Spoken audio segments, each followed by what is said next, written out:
तर्जमान पाक फौज lieutenant general Ahmad शरीफ चौधरी ने कहा कि दुश्मन की किसी भी जहरियत के खिलाफ पाक फौज और अवाम सीसा पलाई दीवार साबित होंगे।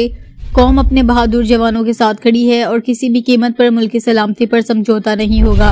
TGISPR ने मर्दान में मुख्तलिफ यूनिवर्सिटीज और मदारिस के उस्ताद और तलबा के साथ नशिस्त की, जिसमें Abdul Wali Khan university, women university, university of engineering and technology और मुख्तलिफ दीनी मदारिस के तलबा और उस्ताद ने शिरकत की।